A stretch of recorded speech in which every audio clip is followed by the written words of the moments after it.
Well, thank you, Mr. Speaker. Today I rise to talk about the oil and gas industry in Newfoundland and Labrador with our production and specifically our refining. Newfoundland and Labrador had an oil refinery meeting our province's consumption needs demands since 1976. There's no doubt it had its ups and downs, but over the years it employed thousands of people, including myself, my father, my mother, and many other friends and family throughout the community. It, at one point, was 5% of our province's GDP. And that's coming from not the throughput, not royalties on throughput, but simply from tax revenues, income tax revenues, and other spin-offs. 5% of our GDP.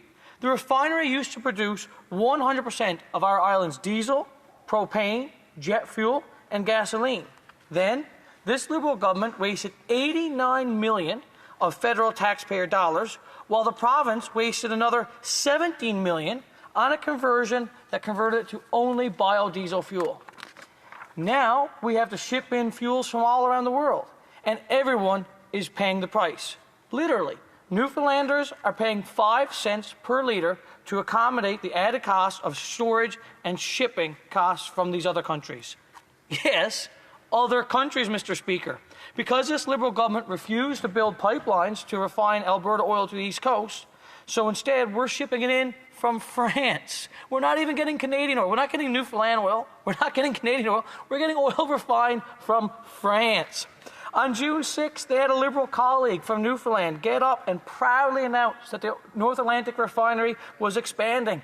I thought it was exciting. I've almost rejoiced until I found out that they were expanding in France and not in Newfoundland and not in Canada. So while the Prime Minister was flying around Europe to try to find a good deal, I wonder if he forgot which country he was finding a good deal for. So while he blames Trump for continuously losing car manufacturing plants to the United States, I wonder what his excuse is for losing refining jobs to France.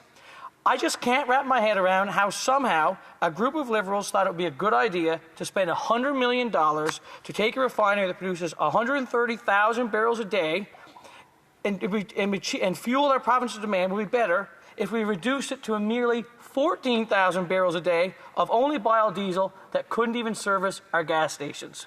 How on earth could any business produce 10% of the throughput and maintain the same amount of workers and the same amount of GDP contribution?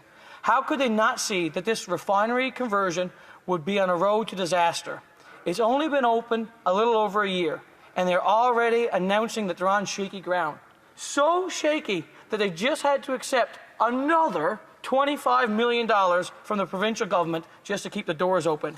When will this Liberal government abolish their green fantasy and actually support oil and gas investments in this country that will actually make sense? Or will they at least get out of the way or steal our common sense ideas that will put Canada back on track? Thank you very much, Mr. Speaker. The Honourable Parliamentary Secretary to the Minister of Energy and Natural Resources. Mr. President, I thank the opposite member for his question. Today I rise in the chamber on the unceded territory of the Algonquin and Anishinaabe people with confidence and conviction to address Canada's unwavering commitment to a more prosperous future, a future we're actively building together. Our collective efforts to advance the biofuel sectors are not just about energy, they're about powering our country's economy, strengthening our sovereignty during a time of unjustified tariff levied by the United States and China, and creating good jobs for Canadians across every region, including in Newfoundland and Labrador. Let me begin by reaffirming this government's steadfast belief. Biofuels are essentials to Canada's environmental leadership and economic strength. They're fundamental to lowering emissions while unlocking new opportunities for innovation and growth across the country, including in rural and Indigenous communities. Biofuels are creating new jobs, reducing our carbon footprint, and helping Canada meet ambitious environmental and economic goals. Our government is securing important jobs while also supporting innovation in our energy sector and our progress towards more sustainable fuel sources. We're moving forward for our workforce and for the future of clean energy in Canada.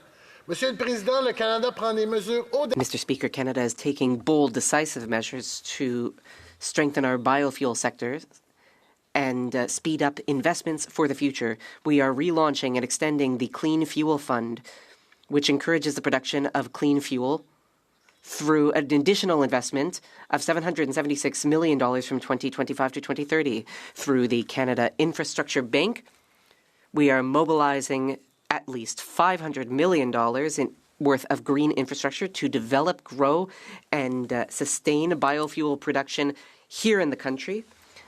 And what is more, thanks to the clean fuel regulations, money will be reinvested directly every year in supporting Canadian clean fuel producers. This will give them a certainty as well as a competitive advantage. But we are not acting alone. We are forging strong partnerships with provinces, territories, Indigenous communities, and industry leaders. Together, we are building a sector that is resistant to worldwide competition and able to respond to market realities. We are investing in projects that create and harness new, innovative Canadian perspectives. We have witnessed an incredible growth of biofuel production in recent years. Canadian workers and innovators from throughout the country prove every day that we can demonstrate competitiveness, nimbleness, and leadership. Our government is making Canada an energy superpower in both clean and conventional energy. Newfoundland and Labrador's energy opportunity extend far beyond any one project. To get Canada building, we're working with Newfoundland and Labrador to ensure they can compete, win in a low-carbon economy. This means working together to ensure the further development of Churchill Falls and Gull Island, which were specifically referenced as part of our transformative strategies. We encourage the opposition to think big and support our effort to build Canada. Thank you, Mr. President. The honourable member for Terra Nova, the Peninsulas. Well, there was a lot there, and I thank you for that. I thank you for your commitment to Newfoundland and Labrador. What I am surprised was it seems, and perhaps I misunderstood, that the plan for this refinery going forward is continued government subsidies rather than just trying to find a business plan and investments that make sense and investments that actually bring in more investment from other countries and actually develop our own. You talked about Donald Trump's investments. The member cannot use the you. You have to speak through the chair to the other side. So I invite the member to continue his comments without using the you. Mr. Speaker. Yes, my colleague mentioned Donald Trump's tariffs, which is very affecting our country right now, but it's not affecting our ability to, it should not affect our ability to build our own country and export our stuff everywhere else. I'm not sure why we don't have pipelines going from Alberta to the East Coast, so that if we are going to continue this refinery the way it is, so that we can at least get Canadian oil and gas in our province and not from other countries. He mentioned, my apologies, my colleague from the other side mentioned about Churchill Falls. I'm really looking forward to seeing what the proposal is for that, and hopefully we'll see a transmission line that goes all the way to Labrador. Thank you very much, Mr. Speaker. The Honourable Parliamentary Secretary to the Minister of Energy and Natural Resources. Forward in the future to work with the colleague on the opposite side for the benefits of Newfoundland and Labrador. And our government is working hand in hand with our partners to identify new path forward, support innovation and drive solutions tailored to the realities of our biofuels market. We're listening, we're acting, and above all, we're committed to building a future where Canadian biofuels are a pillar of our national prosperity and environmental leadership.